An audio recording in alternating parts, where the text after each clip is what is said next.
Hello everyone, welcome to my channel Priyanka vlogs.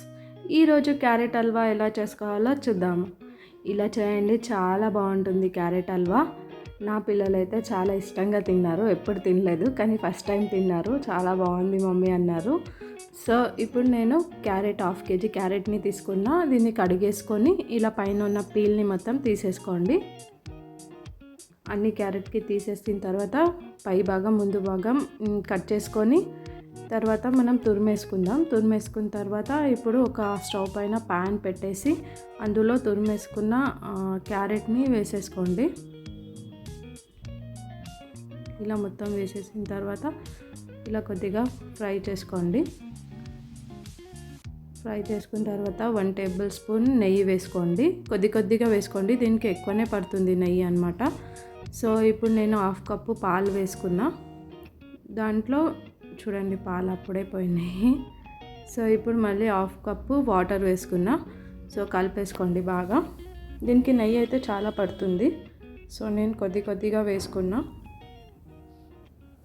ఇప్పుడు మనం ఒక మిక్సీ జార్లో 4-5 బాదం పప్పులు, సో కొద్దిగా పాలు వేసి మిక్సీ పట్టేసుకొని ఆ పేస్ట్ని దీంట్లో వేసేసుకోండి. క్యారెట్ దాంట్లో ఇలా వేస్తే టేస్ట్ ఉంటుందన్నమాట. చూడండి ఇలా ఫ్రై చేసుకోండి. ఇలా ఫ్రై అయింది కదా. ఇప్పుడు షుగర్ని వేసుకోండి. 1/4 కప్పు వేసుకోండి. నేను అది కొద్దిగా స్కిప్ అయింది వీడియో, 1/2 కప్పే కనిపించింది. మీకు స్వీట్ని బట్టి వేసుకోండి. నాకైతే 1/4 కప్పు పట్టింది షుగరు. సో మీకు ఎంత కావాలో అంత వేసుకోండి. మేము స్వీట్ ఎక్కువ తింటాం కాబట్టి అంత వేసుకున్నా. ఇప్పుడు 1 టేబుల్ స్పూన్ నెయ్యి మళ్ళీ వేసుకున్నా. చూడండి ఎలా నూనె అవుతుందో. చూడండి ఆయిలీగా. ఇప్పుడు నేను ఇందులో ఇలాచీ పౌడర్ వేసుకున్నా.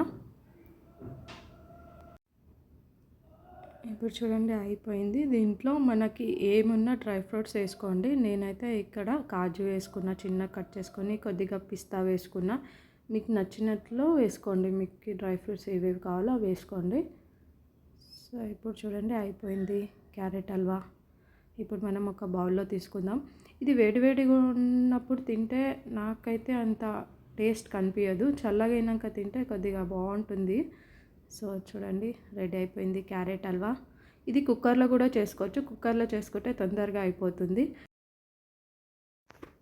మాకు ప్యాన్లో చేసుకోవడానికి టైం ఉండదన్న వాళ్ళు కుక్కర్లో కూడా చేసుకోవచ్చు. సో మీకు నచ్చితే లైక్ చేయండి, షేర్ చేయండి, సబ్స్క్రైబ్ చేయండి. Thank you for watching.